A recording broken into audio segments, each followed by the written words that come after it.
In the 1950s, the faith and the lives of the Kapampangans were threatened as the province of Pampanga became a breeding ground for communism. During that time, the Most Reverend Cesar Maria Guerrero, the first bishop of the Diocese of San Fernando, recognized the social unrest in each family and parish he visited. He thought of something that would help fight the pressure of communism and socialism in the province. He founded the Crusada de Caridad y Buena Voluntad, or Crusade of Charity and Goodwill, on the third Sunday of February 1952. Together with the Crusada, the Damas de Caridad was founded, with them being in charge of collecting the lamak, or the voluntary offerings for the less fortunate. Such title was chosen because it fits to the current situation of the whole province, which at the time seeks for remedy, remedios, or kapaldanan. The crusade commenced in May 1, 1952, using an image of Our Lady in the parish of Barangay Baliti in San Fernando. Holy Masses were celebrated. Praying the rosary was endless. Missions were conducted, and the lamak increased exponentially. This is what the Virgen de los Remedios brought in every town she visited. On the 23rd of November 1954, the Crusade of Charity and Goodwill was renamed to Cruzada de Penitencia y Caridad, or Crusade of Penitence and Charity. A new image of Our Lady was introduced, together with the image of Santo Cristo del Perdón. This is to remind the people that the Blessed Virgin only leads us to Jesus Christ, ad Jesum per Mariam, and to remind us of the repentance and reparation for our sins. As the crusade went on, the marks of communism began to fade. In every house that they passed, replicas of the Virgen were enshrined near the main door. Many were converted, and various miracles were believed to happen. Because of the deep devotion to the Blessed Virgin, Bishop Guerrero requested that the image be canonically crowned under the title Virgen de los Remedios, Indu ning Kapaldanan, Tula ning Kapampangan, Mother of Remedy, Joy of the Kapampangans. Thereafter, the decree was issued on July 15, 1956 by Pope Pius XII. On September 8, 1956, the Virgen de los Remedios was canonically crowned in the provincial grounds and was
Good morning, my brothers and sisters.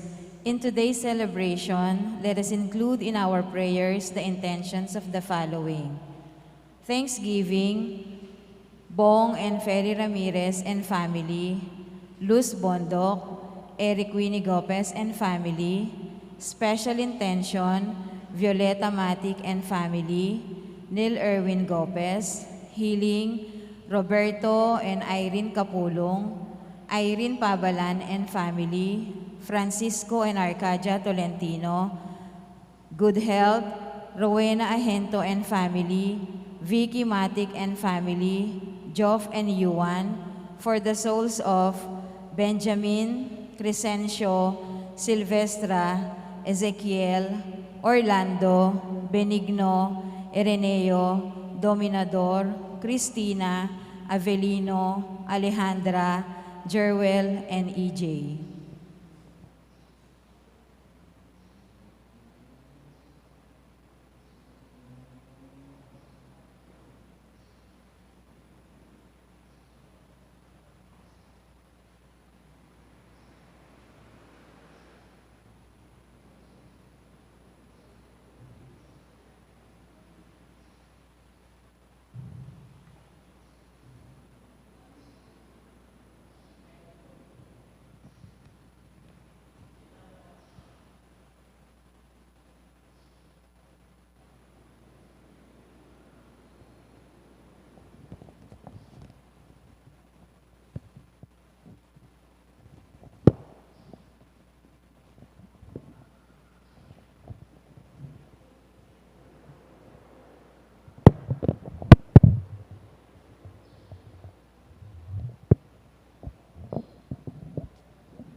Let us all rise and join the choir in singing the entrance song.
We are gathered in the name of the Father, and of the Son, and of the Holy Spirit.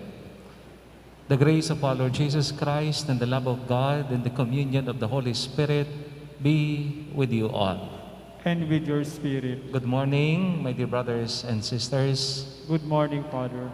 We are already in the 6th Sunday of Easter. And in this particular Sunday, we are celebrating Mother's Day. For that, we pray for all the mothers, especially our own mother. Brothers and sisters, let us now acknowledge our sins and so prepare ourselves to celebrate the sacred mysteries. Altogether, I confess To Almighty God, and to you, my brothers and sisters, that I have greatly sinned in my thoughts and in my words, in what I have done and in what I have failed to do, through my fault, through my most grievous faults. Therefore, I ask Blessed Mary, ever Virgin, all the angels and saints, and you, my brothers and sisters, to pray for me to the Lord our God. May Almighty God have mercy on us, forgive us our sins, and bring us to everlasting life. Amen. Amen.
Let us pray. Grant, Almighty God, that we may celebrate with heartfelt devotion these days of joy, which we keep in honor of the risen Lord, and that what we relive in remembrance, we may always hold to in what we do. Through our Lord Jesus Christ, your Son, who lives and reigns with you in the unity of the Holy Spirit, one God, forever and ever. Amen. We now listen to the Word of God.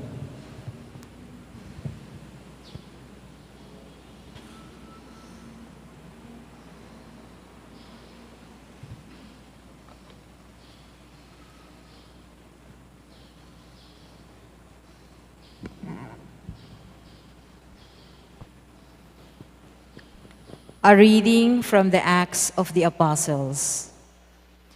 When Peter entered, Cornelius met him and falling at his feet, paid him homage. Peter, however, raised him up, saying, "Get up, I myself am also a human being." Then Peter proceeded to speak and said, "In truth, I see that God shows no partiality. Rather, in every nation, whoever fears him and acts uprightly is acceptable to him." While Peter was still speaking these things, the Holy Spirit fell upon all who were listening to the word. The circumcised believers who had accompanied Peter were astounded that the gift of the Holy Spirit should have been poured out on the Gentiles also, for they could hear them speaking in tongues and glorifying God. Then Peter responded, "Can anyone withhold the water for baptizing these people who have received the Holy Spirit even as we have?" He ordered them to baptize in the name of Jesus Christ. The word of the Lord. Thanks be to God. The Lord has revealed to the nations his saving power. The Lord has revealed to the nations his saving power. Sing to the Lord a new song, for he has done wondrous deeds. His right hand has won victory for him, his holy arm. The Lord has revealed to the nations his saving power. The Lord has made his salvation known.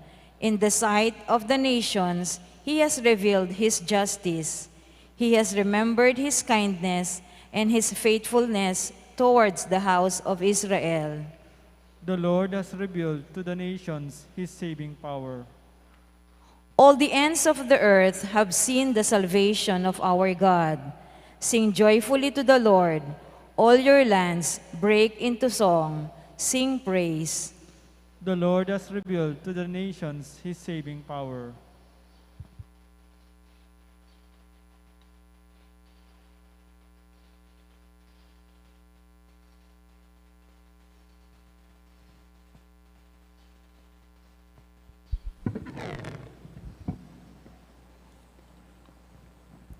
A reading from the first letter of St. John. Beloved, let us love one another, because love is of God. Everyone who loves is begotten by God and knows God. Whoever is without love does not know God, for God is love. In this way, the love of God was revealed to us. God sent his only Son into the world so that we might have life through him. And this is love. Not that we have loved God, but that he loved us and sent his Son as expiation for our sins. The word of the Lord. Thanks be to God. We now honor the Holy Gospel.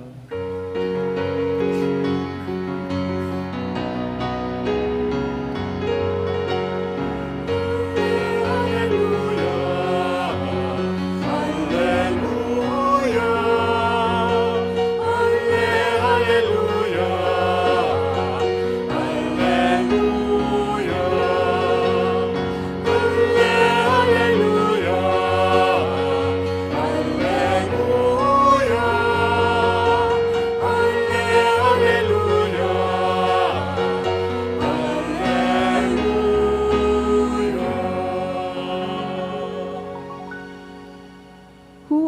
loves me will keep my word, says the Lord, and my Father will love him, and we will come to him.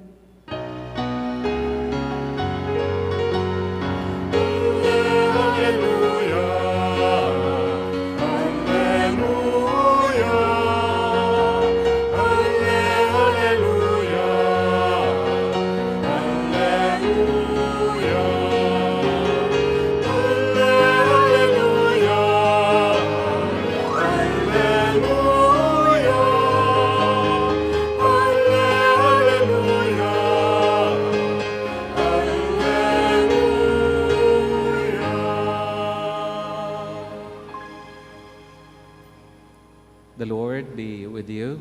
And with your spirit. A proclamation from the Holy Gospel according to John. Glory to you, O Lord.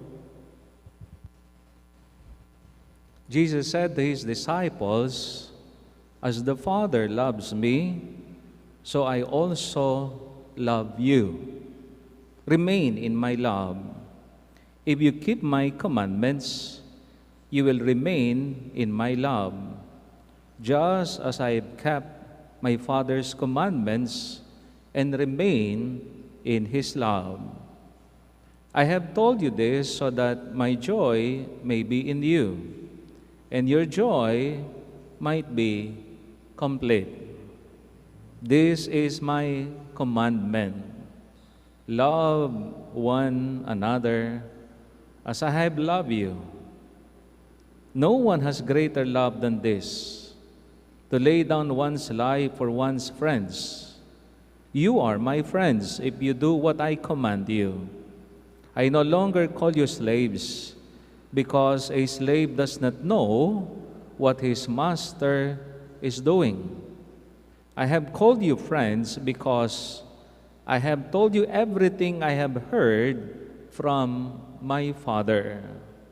It was not you who chose me, but I who chose you and appointed you to go and bear fruit that will remain, so that whatever you ask the Father in my name, he may give you. This I command you: love one another." My dear friends, the Gospel of the Lord. Praise to you, Lord Jesus Christ. Once again, good morning to everyone. Nais ko pong magpasalamat sa ating pinakamamahal na kura paroko, si Among Arnie, sa kaniyang paanyaya sa araw na ito na makapagmisa sa ating parokya. Ito po ang unang pagkakataon ko na makapagmisa sa ating parokya dito po sa bayan ng Mexico. After almost 11 years in the priesthood, ngayon lang po ako nabigyan ng pagkakataon na makapagmisa dito. Before I was in Bahay Pag-ibig, Home for the Aged, and I stayed there for almost 9 years. Ngayon po ako'y nasa seminaryo na bilang seminary procurator. When I was still a nursing student, it was a requirement that we should perform 5 actual birth deliveries and assist 5 more before we can graduate and receive our degree. Every time I see a mother gives birth, I can't but feel pity for the anguish she is experiencing, especially in the last stages of labor and actual birthing stage. Mothers contort their faces while they are trying to push until the baby comes out. And some even scream because of the pain they experience. Hindi mo maipipinta yung mukha ng isang ina sa tuwing siya'y nanganganak. Meron na ho ba kayong nakitang nanganganak na nakangiti? Wala pa. You cannot explain his facial or her facial expression. At talagang makikita mo kung gaano kahirap yung nararanasan niya sa mga oras na iyon. Yung iba nga, sabi ko, sumisigaw dahil sa sobrang sakit. I can imagine kung ano yung pinagdaan ng hirap sa akin ng aking ina nung ako'y kanyang ipinanganganak. I am the eldest in the family. At sabi ni nanay, nung ako'y kanyang ipinapanganak, muntik na siyang namatay. Bakit? Kasi po, bukod sa nanganganay siya, sobrang laki ko. 9.5 pounds. Siguro ko tang among o ten ako po ata may ragul. Wapin po, ne po. Enak may ragul. Anyang anak ko ka rin ko mo maragul, ne po. Yan ako po mitas. So I can imagine the pain, the suffering of my mother.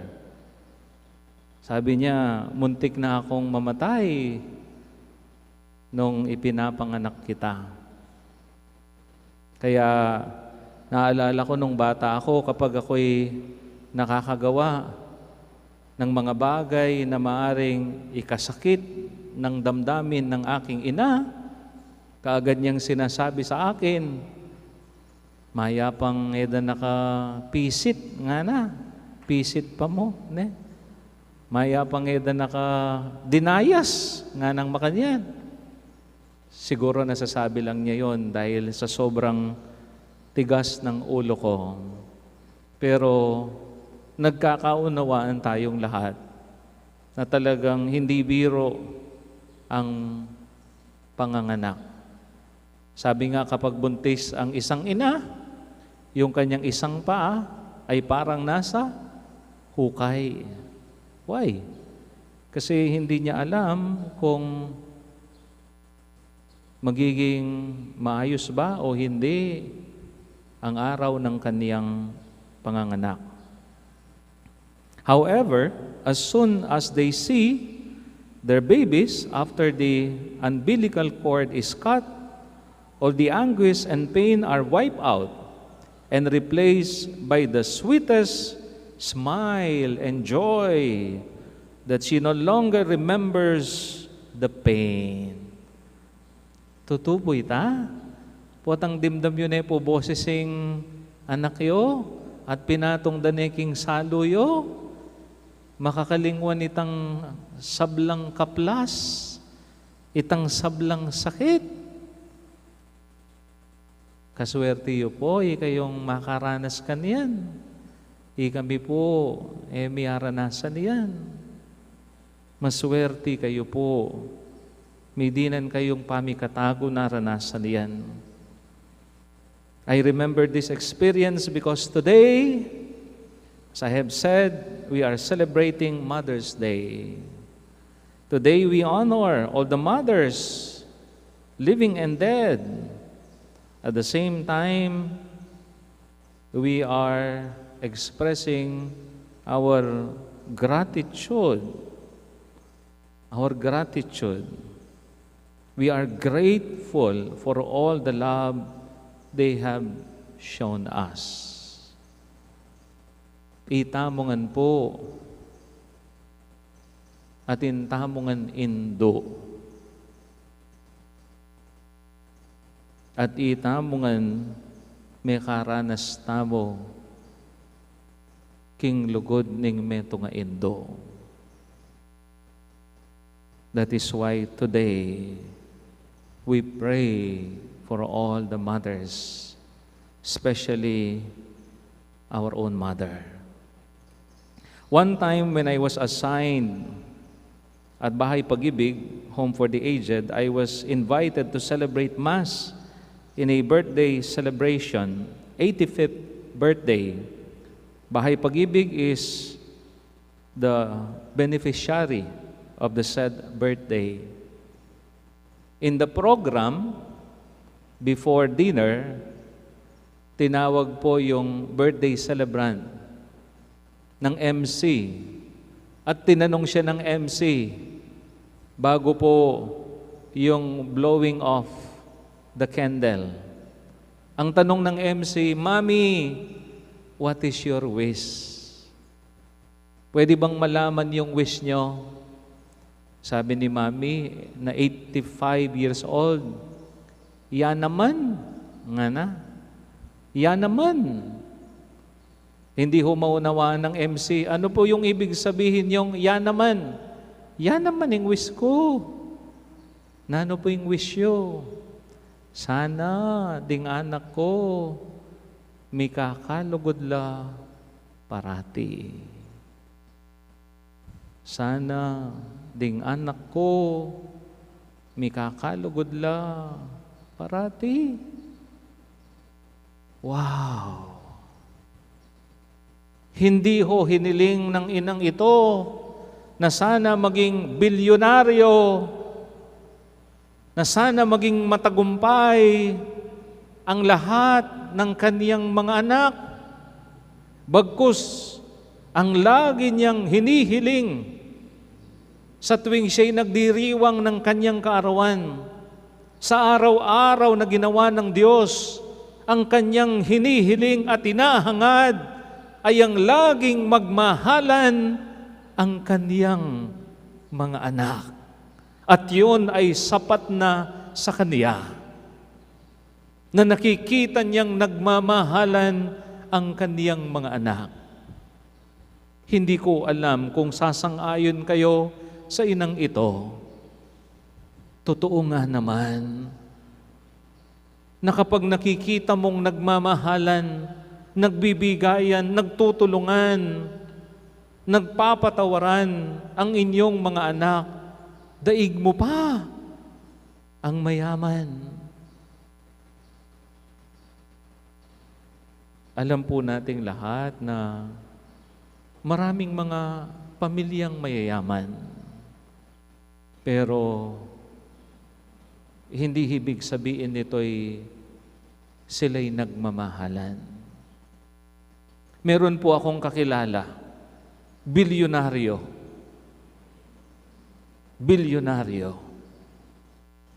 Pero hindi masaya ang kanilang pamilya.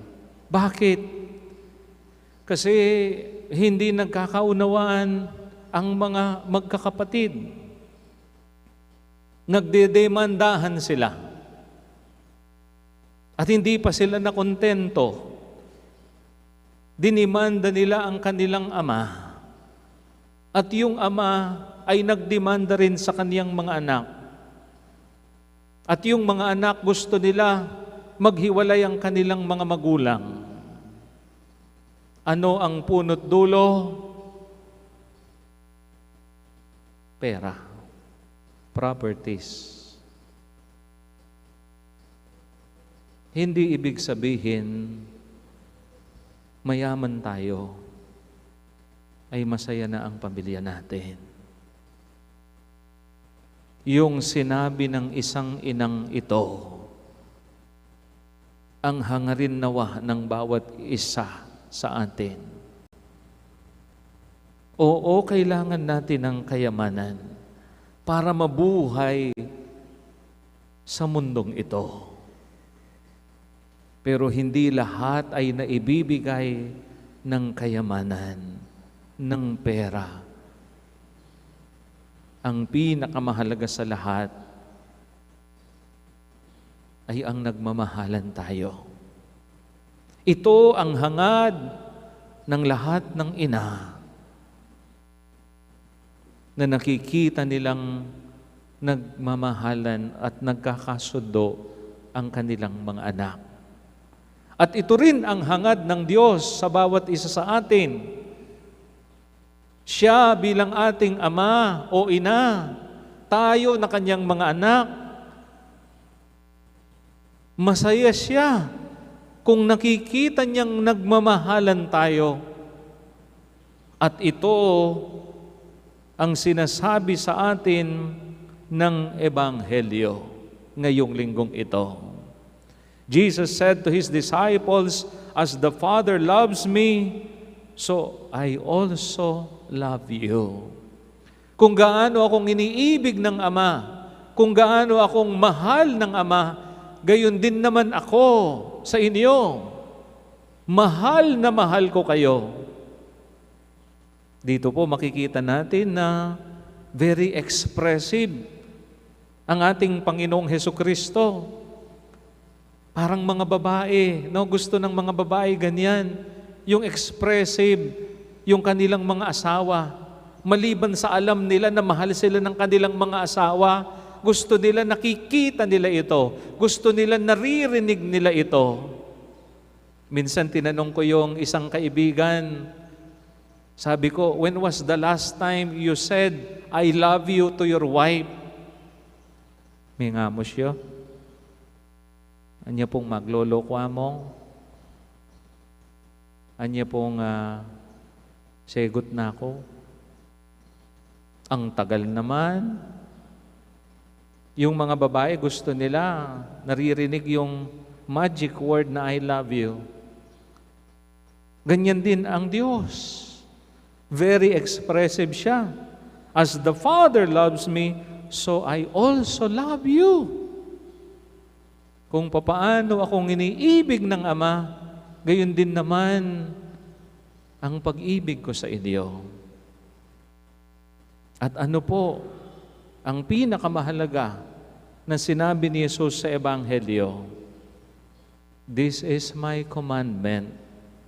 Love one another as I love you. Love one another as I love you. Ito ang hangad ng Diyos. Ito ang pangarap ng Diyos, na makita niya ang bawat isa sa atin na nagmamahalan, na nagtutulungan, na nagbibigayan. Lalong-lalo na ngayong panahon ng pandemya. Kahapon po, na-traffic ako. Nagmamadali ako at gusto ko nang magalit sa traffic. Nung ako po'y mapatapat sa isang gasolinahan, nalaman ko kung bakit traffic. Merong isang community pantry na pinipilaan ng marami sa ating mga kapatid na hirap na hirap. 2:00 ng hapon. At muntik na hong sumabog yung aking puso nung makita ko kung ano yung kanilang pinipilaan. Pinipilaan nila ay iilang piraso ng itlog. Ebon. Nung atin lang pera, nung atin lang panyali, magtyaga larugong pumila, 2:00, kapalipal yan. Salamat po sa marami sa ating mga kapatid na kahit pandemya, kahit mahina ang negosyo, kahit hindi gaanong kumikita ang kanilang hanap buhay, kahit sumasakto lang ang kinikita nila, and yet, nakakapagbigay pa sila, nakakatulong sila. Dahil alam nila na mayroong mas nangangailangan silang mga kapatid Maraming salamat po. Iyan ang ibig sabihin ng Ebanghelyo. Love one another as I love you. Ituloy po natin ang ating pagbibigay, ang ating pagtulong sa kapwa. Maliit o malaking bagay man yan, ang mahalaga ay galing yan sa ating puso. Yan ang paanyaya sa atin ng Panginoon. Bilang ating Ama, hangad niya na makita niya ang bawat isa sa atin na nagmamahalan, nagtutulungan, lalong-lalo na ngayong panahon ng pandemya. Mapagtatagumpayan natin ang COVID-19 at ang susi dito ay walang iba kundi ang pagbibigayan at pagmamahalan. Amen. We all rise and together we profess our faith. I believe in God, the Father Almighty, Creator of heaven and earth, and in Jesus Christ, His only Son, our Lord, who was conceived by the power of the Holy Spirit, born of the Virgin Mary. He suffered under Pontius Pilate, was crucified, died, and was buried. He descended into hell. On the third day, He rose again from the dead. He ascended into heaven, and is seated at the right hand of God, the Father Almighty. From them He will come again to judge the living and the dead. I believe in the Holy Spirit, the Holy Catholic Church, the communion of saints, the forgiveness of sins, the resurrection of the body, and life everlasting. Amen. our life has meaning only if it is characterized by love, a love patterned after the love of the Blessed Trinity for us. Aware of the preciousness of this gift, let us implore the Lord, saying, God of love, hear our prayer. God of love, hear our prayer.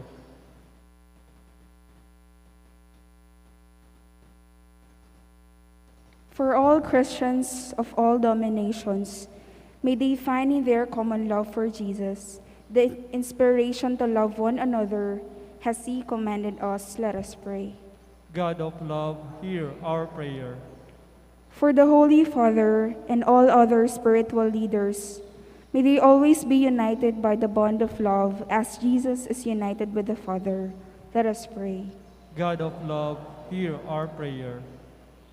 For all the peoples of the earth, may they understand that only through brotherly, sisterly love, patterned after the example of Christ, can they experience genuine progress and lasting peace. Let us pray. God of love, hear our prayer. For our community and each of its members, may we preserve and increase the atmosphere of fraternal love by the overcoming selfishness and all forms of dishonesty. Let us pray. God of love, hear our prayer. For all the mothers throughout the world, may they have the strength and good health to fulfill their duties with loving dedication. Let us pray. God of love, hear our prayer. Let us pray in silence for our personal intentions.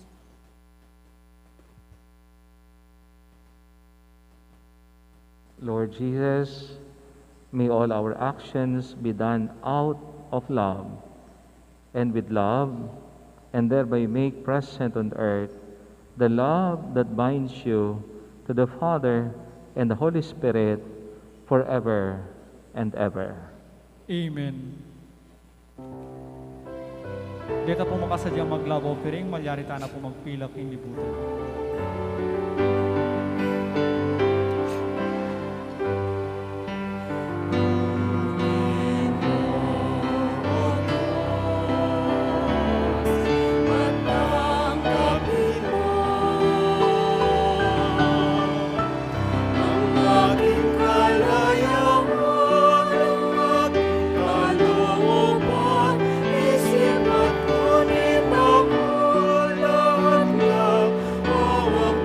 Ng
grace that my sacrifice and yours may be acceptable to God, the Almighty Father. May the Lord accept this sacrifice at your hands for the praise and glory of his name, for our good and the good of Holy Church. May our prayers rise up to you, O Lord, together with the sacrificial offerings, so that purified by your graciousness, we may be conformed to the mysteries of your mighty love, through Christ our Lord. Amen. The Lord be with you. And with your spirit, Lift up your hearts. we lift them up to the Lord. Let us give thanks to the Lord our God. It is right and just. It is truly right and just, our duty and our salvation, at all times to acclaim you, O Lord, but in this time above all, to love you yet more gloriously, when Christ our Passover has been sacrificed. For with the old order destroyed, a universe cast down is renewed, and integrity of life is restored to us in Christ. Therefore, overcome with paschal joy, every land, every people exalts in your praise, and even the heavenly powers with the angelic hosts sing together the unending hymn of your glory as they acclaim.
You are indeed holy, Lord, the fount of all holiness. Make holy therefore these gifts, we pray, by sending down your Spirit upon them like the dewfall, so that they may become for us the body and blood of our Lord Jesus Christ. At the time he was betrayed and entered willingly into his passion, he took bread and giving thanks, broke it, and gave it to his disciples, saying, "Take this, all of you, and eat of it. For this is my body, which will be given up for you."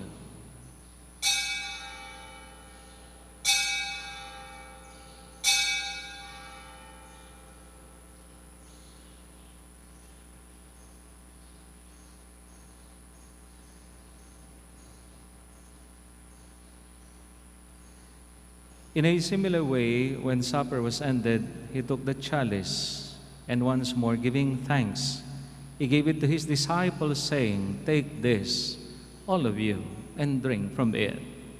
For this is the chalice of my blood, the blood of the new and eternal covenant, which will be poured out for you and for many for the forgiveness of sins. Do this in memory of me."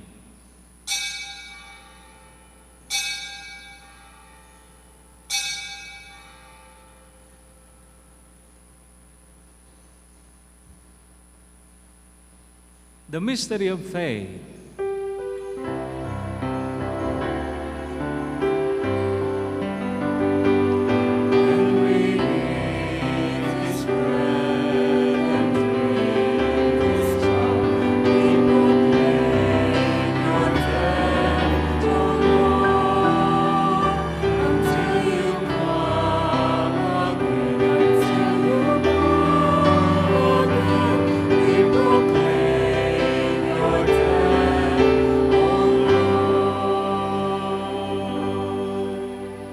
Therefore, as we celebrate the memorial of his death and resurrection, we offer you, Lord, the bread of life and the chalice of salvation, giving thanks that you have held us worthy to be in your presence and minister to you.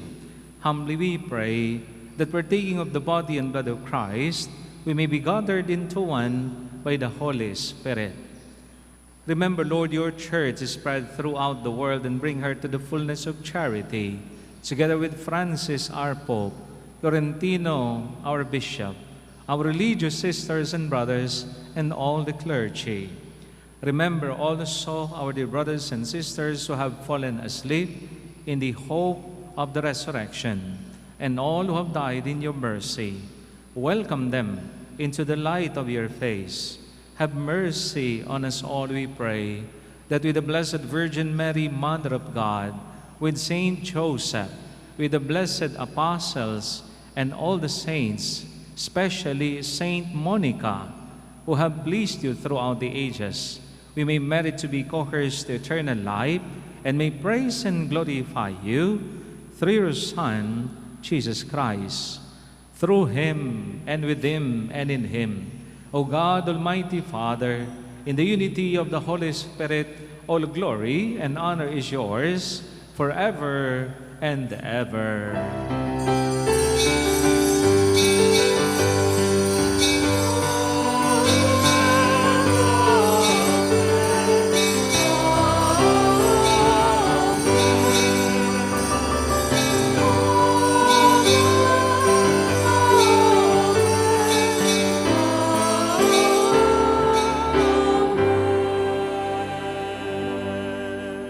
At the Savior's command, informed by divine teaching, we dare to say,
deliver us, Lord, we pray, from every evil. Graciously grant peace in our days, that by the help of your mercy, we may be always free from sin and safe from all distress, as we await the blessed hope and the coming of our Savior, Jesus Christ.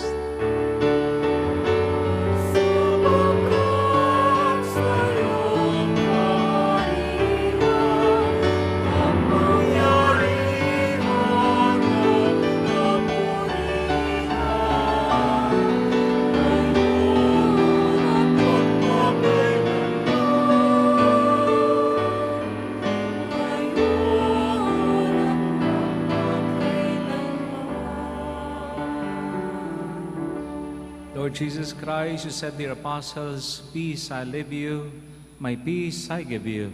Look not on our sins, but on the faith of your church, and graciously grant her peace and unity, in accordance with your will, who live and reign forever and ever." Amen. The peace of the Lord be always with you. And with your spirit. Now let us offer each other the sign of peace.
Behold Jesus, the Lamb of God who takes away the sins of the world.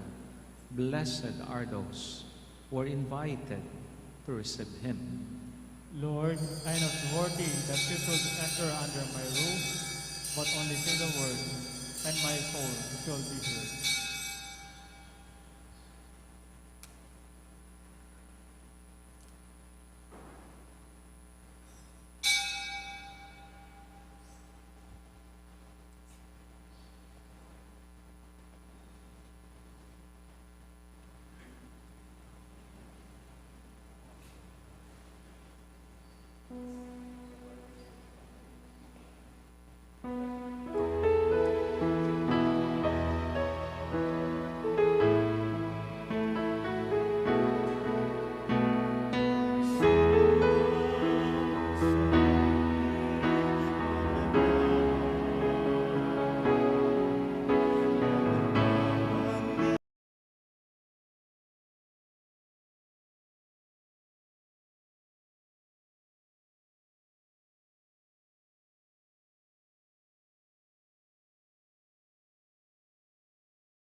Please kneel.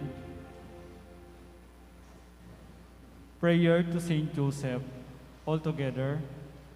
Hail, guardian of the Redeemer, spouse of the Blessed Virgin Mary.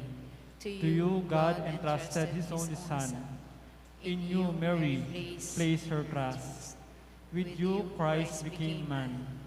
Blessed Joseph, to us too, show yourself a father and guide us in the path of life. Obtain for us grace, mercy, and courage, and defend us from every evil. Amen. Oratio Imperata against COVID-19. Altogether, merciful and compassionate Father, we come to you in our need to seek your protection against the COVID-19 virus that has caused us suffering and even numerous deaths. We ask you now to look upon us with love, and by your healing hand, dispel the fear of sickness and death. Restore our hope and strengthen our faith. We pray that you guide the people tasked to find cures for this disease and to stem its transmission.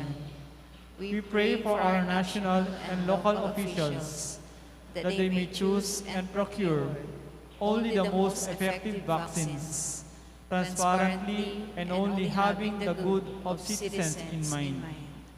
Bless our efforts to use these vaccines to end the pandemic in our country. We pray for our health workers that they may minister to the sick with competence and compassion. Grant them health in mind and body, strength in their commitment, protection from the disease. We pray for those afflicted. May they be restored to health. Protect those who care for them. Grant eternal rest to those who have died. Give us the grace in this trying time to work for the good of all and to help those in need. May our concern and compassion for each other see us through this crisis and lead us to conversion and holiness. Grant all this through our Lord Jesus Christ, your Son, who lives and reigns with you in the unity of the Holy Spirit, God forever and ever. Amen. We fly to your protection, O Holy Mother of God. Do not despise our petition in our necessities, but deliver us always from all dangers. O glorious and blessed Virgin. Amen. Our Lady, health of the sick. Pray for us. Saint Joseph. Pray for us. Saint Raphael the Archangel. Pray for us. Saint Roch. Pray for us. Saint Lorenzo Ruiz. Pray for us. Saint Pedro Calungsod. Pray for us. Saint Rita of Cassia. Pray for us. Saint Augustine. Pray for us. Saint Monica. Pray for us.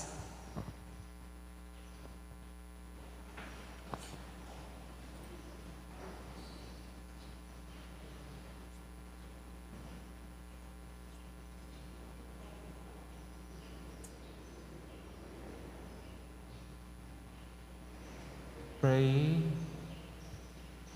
Almighty ever-living God, who restore us to eternal life in the resurrection of Christ, increase in us, we pray, the fruits of this Paschal sacrament, and pour into our hearts the strength of this saving food through Christ our Lord. Amen. Before the final blessing, we would like to invite all the mothers to please rise. Yung mga hindi po nanay, maaari po muna kayong umupo. And would like to invite all of you to please pray for them. Yung mga nanay po na nasa kanilang mga tahanan, na nanonood po sa ating Facebook Live sa mga oras na ito, so maaari din po kayong sumama sa ating panalangin. The Lord be with you. And with your spirit. Let us pray.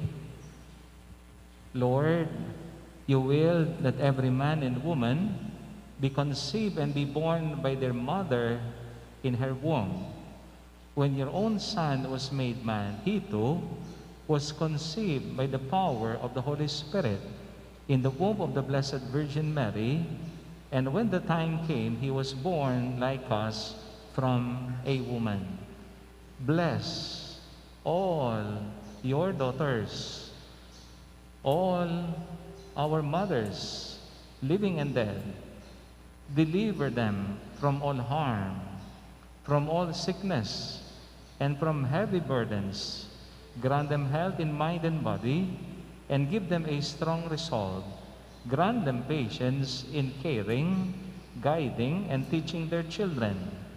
May they be an example in their word and deed, in their life and faith, that through their holy vocation, you may increase unceasingly the number of those who belong to the Mother Church, that through them, many more would be born to everlasting life, and through them, the whole world may know the gospel of your Son, Jesus, who lives and reigns with you, and the Holy Spirit, God, forever and ever. Amen. So before our final blessing, bigyan po natin ng masigabong palakpakan ang lahat ng mga ina. Happy Mother's Day po sa inyong lahat. At sa ngalan po ng inyong mga anak, nais po naming magpasalamat sa inyo sa lahat ng pagmamahal na walang sawa niyong ibinibigay sa amin. At dalangin po namin na pagkalooban kayo ng Diyos ng mahaba at masayang buhay kasama namin. Muli po sa inyong lahat ng mga ina, Happy Mother's Day po. Let us all rise. The Lord be with you. And with your spirit. And the Almighty God bless you, the Father, and the Son, and the Holy Spirit. Amen. Our Mass is offered. Go and let us love one another. Thanks be to God.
Mother's Day to all mothers.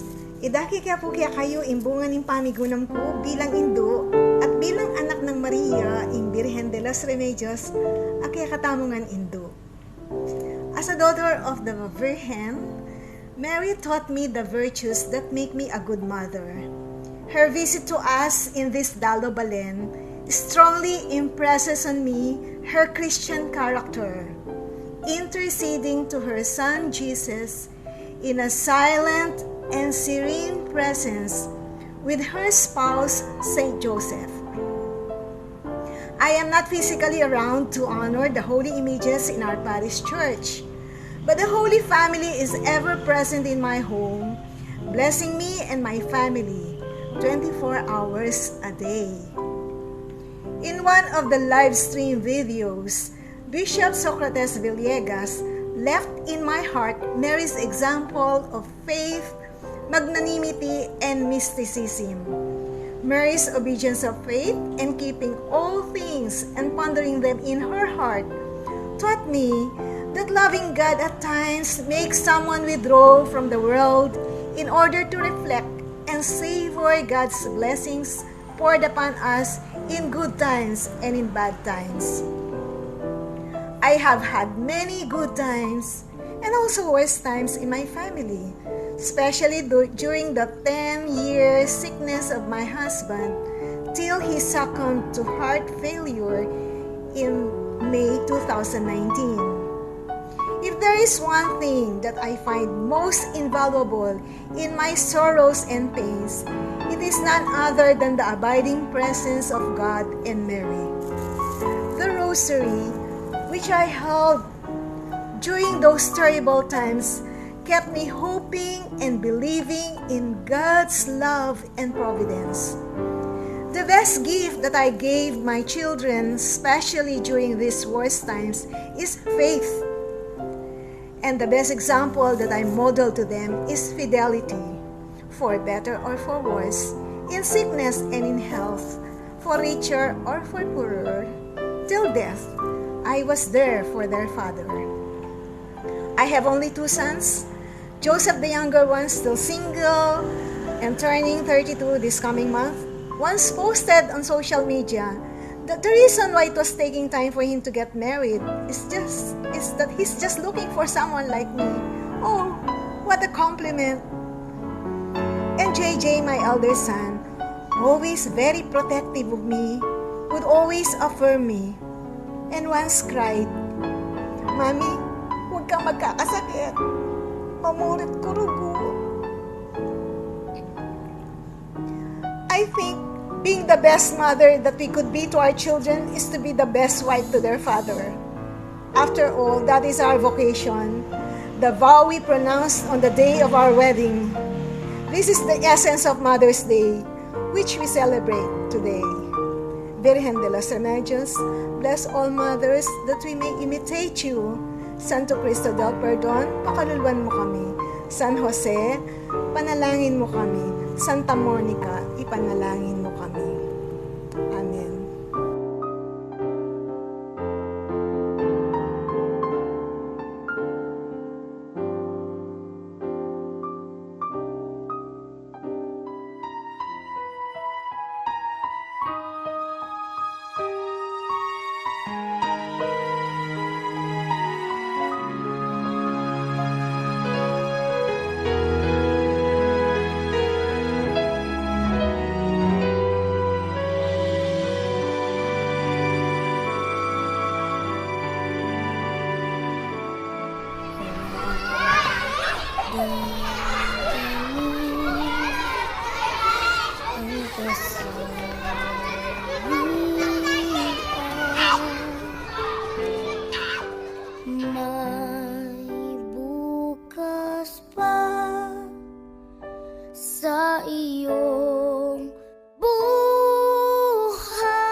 maghintay at may nakalaang bukas.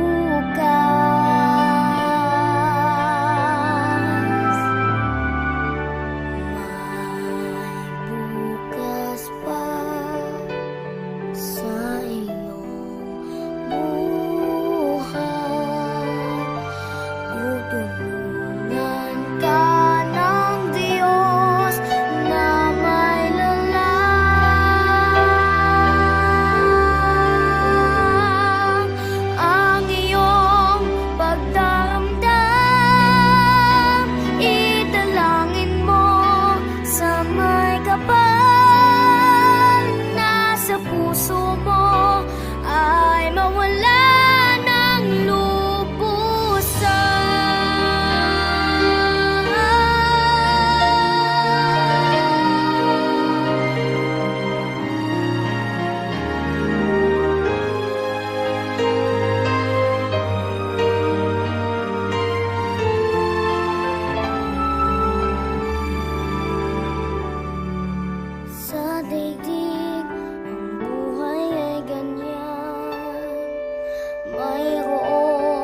tutunog.